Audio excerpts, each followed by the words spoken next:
I teach my high school students this that I coach. All of us on our tombstone is going to have a born on date and a date that we pass because death and taxes, the thing's certain in life. You will be born, you will die.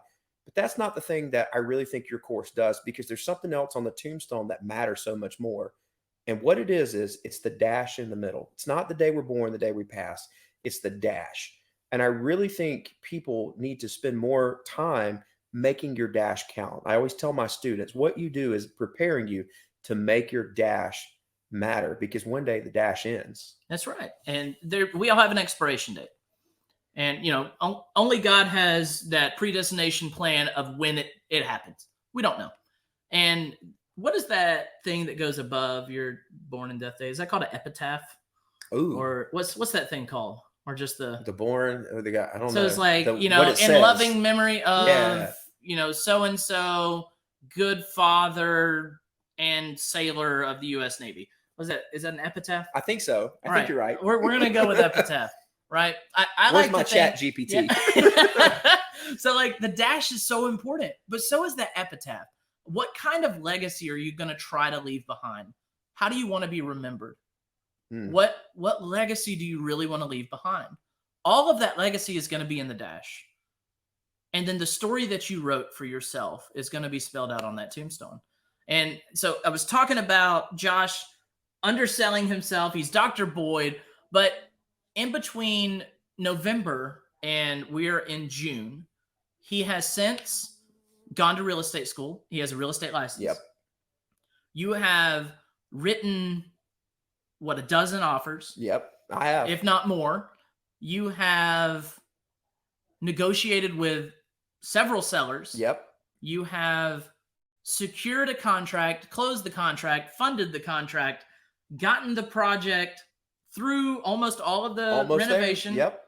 And now you're about to set it up as a rental. Yeah. And not only that, you have 3 more deals in the pipeline ready to fund, tackle, renovate, and rent. Yeah, 3 more deals in the pipeline that I'm looking at. And that's in addition to the ones where, as an agent, we're helping other people with, I'll steal your line, find their dream home. That's it.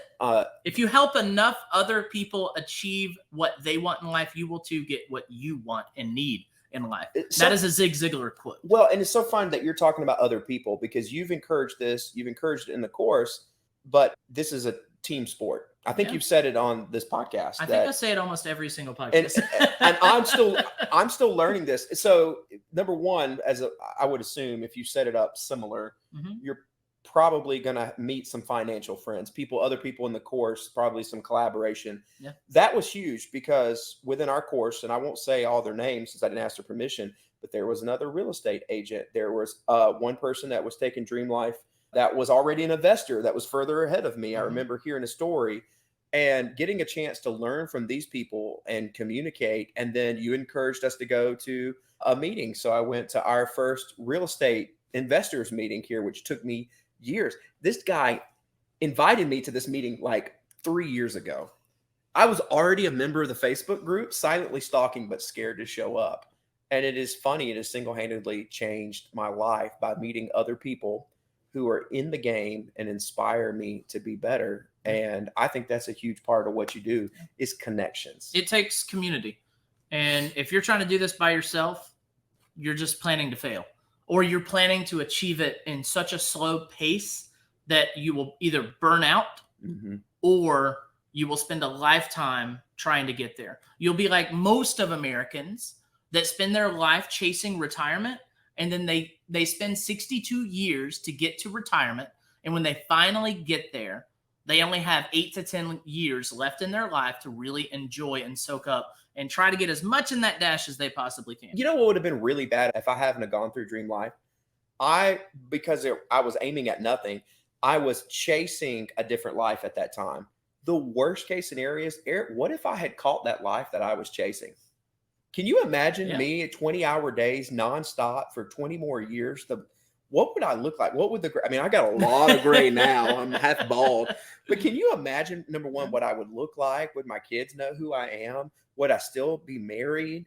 Because Rachel, my wife may have walked out on me at that point. I mean, what the worst case scenario is if I'd gone blindly, what if I had caught the life that I was after? That would be awful. I love